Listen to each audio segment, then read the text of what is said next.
Hi friends, ನೀವು ನೋಡ್ತಾ ಇದ್ದೀರಾ ಪುಟ್ಟ ಮನೆ ಅಡುಗೆ. ಇವತ್ತು ನಾವು ಬೆಳಗ್ಗೆ ಎದ್ದ ತಕ್ಷಣ ಯೋಚನೆ ಮಾಡ್ತಾ ಇರ್ತೀವಿ, ಏನಪ್ಪ ತಿಂಡಿ ಮಾಡೋದು ಅಂತ. ಈ ರೀತಿ ಒಂದು ಸಲ ಪುಳಿಯೋಗರೆ ಮಾಡ್ಕೊತೀನಿ, ಮತ್ತೆ ಮಾಡ್ತಾ ಇರ್ತೀರ. ಮಕ್ಳಿಗೂ ಕೂಡ ಇಷ್ಟ ಆಗುತ್ತೆ. ಯಾವ ರೀತಿ ಮಾಡೋದು ಅನ್ನೋದು ನೋಡೋಣ ಬನ್ನಿ. ಒಂದು ಸ್ವಲ್ಪ ಉದ್ದಿನಬೇಳೆ, ಕಡಲೆಬೀಜ ಮತ್ತು ಹುಣಸೆ ಹಣ್ಣು ನೆನೆಸು ನಾನು ಅದನ್ನ ಸೋಸಿ ಇಟ್ಕೊಂಡಿದ್ದೀನಿ.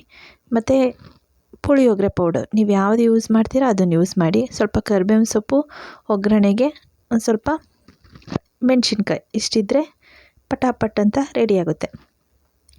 ಸ್ವಲ್ಪ ಎಣ್ಣೆನ ಹಾಕಿ ನಾವು ಎಣ್ಣೆನ ಕಾಯೋದಕ್ಕೆ ಇಡಬೇಕು. ನೋಡಿ, ಎಣ್ಣೆ ಕಾಯೋದಕ್ಕೆ ಇಟ್ಟಿದ್ದೀನಿ. ಅದು ಎಣ್ಣೆ ಕಾದ್ಮೇಲೆ ನಾವು ಅದಕ್ಕೆ ಸ್ವಲ್ಪ ಸಾಸಿವೆನ ಹಾಕ್ಕೋಬೇಕು. ಸಾಸಿವೆ ಸ್ವಲ್ಪ ಚಿಟಪಟ ಅಂತ ಸಿಡಿದ್ಮೇಲೆ ಮೊದಲೇ ರೆಡಿ ಮಾಡಿ ಇಟ್ಕೊಂಡಿದ್ದಂತಹ ಕಡಲೆಬೀಜ ಮತ್ತು ಉದ್ದಿನಬೇಳೆನ ಈಗ ಹಾಕ್ಕೊಳ್ಳೋಣ. ನೀವು ಬೇಕಾದ್ರೆ ಕಡಲೆಬೇಳೆನೂ ಕೂಡ ಹಾಕ್ಕೋಬೋದು. ನಾನು ಅದನ್ನು ಸ್ಕಿಪ್ ಮಾಡಿದ್ದೀನಿ. ಹಾಕ್ಕೊಳ್ಳಿ, ತುಂಬ ಚೆನ್ನಾಗಿರುತ್ತೆ. ಉದ್ದಿನಬೇಳೆ ಮತ್ತು ಕಡಲೆಬೀಜನ ಚೆನ್ನಾಗೆ ಕಂದು ಬಣ್ಣ ಬರೋವರೆಗೂ ಹುರ್ಕೋಬೇಕು. ಎಣ್ಣೆನಲ್ಲೇ ಫ್ರೈ ಮಾಡ್ಕೋಬೇಕು. ಜಾಸ್ತಿ ಹೈ ಫ್ಲೇಮಲ್ಲಿ ಫ್ರೈ ಮಾಡ್ಕೊಳಕ್ಕೆ ಹೋಗಬೇಡಿ, ಯಾಕೆಂದರೆ ಅದು ಮೇಲ್ಗಡೆ ಸೀದೋದಂಗೆ ಆಗುತ್ತೆ, ಒಳಗಡೆ ಬೆಂದೇ ಇರಲ್ಲ. ಹಾಗಾಗಿ ಸ್ವಲ್ಪ ಲೋ ಫ್ಲೇಮಲ್ಲಿ ನೀವು ಅದನ್ನು ಫ್ರೈ ಮಾಡ್ಕೊಳ್ಳಿ ಎಣ್ಣೆನಲ್ಲೇ. ನೋಡಿ, ಈ ಥರ ಕಲ್ಲರು ಚೇಂಜ್ ಆಗಬೇಕು. ಅಲ್ಲಿವರೆಗೂ ನಾವು ಎಣ್ಣೆಯಲ್ಲಿ ಫ್ರೈ ಮಾಡಿಕೊಂಡು ಅದಕ್ಕೆ ನಾವು ಮೆಣಸಿನ್ಕಾಯಿನ ಹಾಕ್ಕೋಬೇಕು. ಒಣಮೆಣ್ಸಿನ್ಕಾಯಿನ ಒಂದು 4-5 ಹಾಕ್ಕೊಂಡು ಅದು ಎಣ್ಣೆ ಬಿರೋವರೆಗೂ ಹುರ್ಕೊಳ್ಳಿ. ನಂತರ ಸ್ವಲ್ಪ ಕರಿಬೇವಿನ ಸೊಪ್ಪನ್ನು ಮಿಕ್ಸ್ ಮಾಡ್ಕೊಳ್ಳಿ.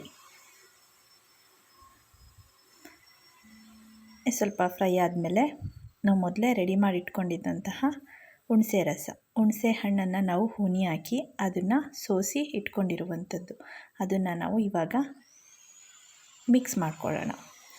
ಮಿಕ್ಸ್ ಮಾಡಿಕೊಂಡು ಅದು ಚೆನ್ನಾಗಿ ಬೇಯೋದಕ್ಕೆ ಬಿಡಬೇಕು. ನೋಡಿ, ಇದು ಬೆಂದಿದೆ. ಇವಾಗ ನಾವು ಮಿಕ್ಸ್ ಮಾಡ್ಕೊಳ್ಳೋಣ.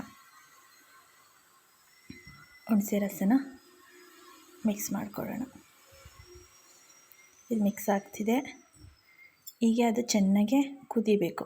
ಅದು ಇವಾಗ ತೆಳು ಇದೆ, ಅದು ಗಟ್ಟಿ ಆಗೋವರೆಗೂ ನಾವು ಅದನ್ನು ಕುದಿಸಬೇಕು. ಈ ಹಂತದಲ್ಲಿ ನಾವು ರುಚಿಗೆ ತಕ್ಕಷ್ಟು ಎಷ್ಟು ಉಪ್ಪು ಬೇಕೋ ಅಷ್ಟು ಉಪ್ಪನ್ನ ನಾವು ಈ ಹಂತದಲ್ಲೇ ಹಾಕ್ಕೊಬಿಡೋಣ. ರುಚಿಗೆ ತಕ್ಕಷ್ಟು ಹಾಕ್ಕೊಳ್ಳಿ. ಹಾಕ್ಕೊಂಡು ಚೆನ್ನಾಗಿ ಇದು ಗಟ್ಟಿ ಬರೋವರೆಗೂ ಕುದಿಸ್ಕೊಳ್ಳೋಣ. ನೋಡಿ, ಗಟ್ಟಿ ಬರ್ತಾ ಇದೆ, ಎಣ್ಣೆ ಎಲ್ಲ ಬಿಡ್ತಾ ಇದೆ. ಈಗ ಗಟ್ಟಿ ಆಗಿದೆ ಅದು.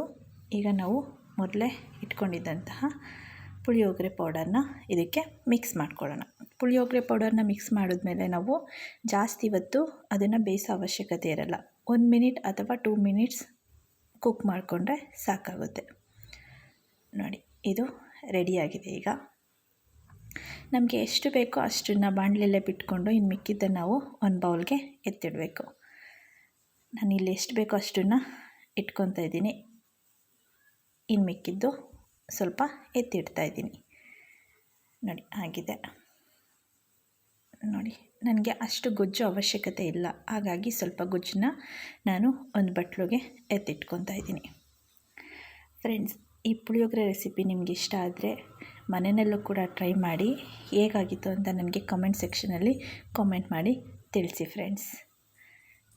ಮತ್ತು ನಿಮಗೆ ಪುಳಿಯೋಗರೆ ಪೌಡರ್ನ ಮನೆಯಲ್ಲೇ ಯಾವ ರೀತಿ ತಯಾರು ಮಾಡ್ಕೊಳ್ಳೋದು, ತಯಾರು ಮಾಡ್ಕೊಂಡು ಯಾವ ರೀತಿ ಪುಳಿಯೋಗರೆನ ಮಾಡೋದು ಅನ್ನೋದನ್ನ ನಾನು ನೆಕ್ಸ್ಟು ವೀಡಿಯೋಗಳಲ್ಲಿ ತಿಳಿಸ್ಕೊಡ್ತೀನಿ ಫ್ರೆಂಡ್ಸ್.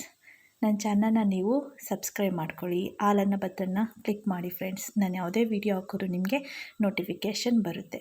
ಈಗ ನಾವು ಆ ಗೊಜ್ಜಿಗೆ ಅನ್ನನ ಹಾಕ್ಕೊಂಡು ಈ ರೀತಿ ಮಿಕ್ಸ್ ಮಾಡ್ಕೋಬೇಕು. ನೋಡಿ, ಈ ರೀತಿ ಚೆನ್ನಾಗಿ ಮಿಕ್ಸ್ ಮಾಡ್ಕೊಳ್ಳೋಣ. ಮಿಕ್ಸ್ ಮಾಡಿಕೊಂಡ್ರೆ ನಮಗೆ ಬಿಸಿ ಬಿಸಿ ಆದಂತಹ ಪುಳಿಯೋಗರೆ ರೆಡಿ. ಮಕ್ಕಳು ಕೂಡ ತುಂಬ ಇಷ್ಟಪಟ್ಟು ತಿಂತಾರೆ, ಟೇಸ್ಟಿಯಾಗೂ ಕೂಡ ಇರುತ್ತೆ. ಫ್ರೆಂಡ್ಸ್, ಈ ವಿಡಿಯೋ ಇಷ್ಟ ಆದರೆ ಲೈಕ್ ಮಾಡಿ, ಶೇರ್ ಮಾಡಿ. ನನ್ನ ಚಾನಲ್ನ ನೀವಿನ್ನೂ ಸಬ್ಸ್ಕ್ರೈಬ್ ಮಾಡ್ಕೊಂಡಿಲ್ಲ ಅಂದರೆ ಪ್ಲೀಸ್ ನನ್ನ ಚಾನಲ್ನ ಸಬ್ಸ್ಕ್ರೈಬ್ ಮಾಡ್ಕೊಳ್ಳಿ. ಪಕ್ಕದಲ್ಲಿ ಕಾಣೋ ಬೆಲ್ ಬಟನ್ನ ಕ್ಲಿಕ್ ಮಾಡಿ ಹಾಲ್ ಅನ್ನೋದನ್ನ ಸೆಲೆಕ್ಟ್ ಮಾಡ್ಕೊಳ್ಳಿ ಫ್ರೆಂಡ್ಸ್.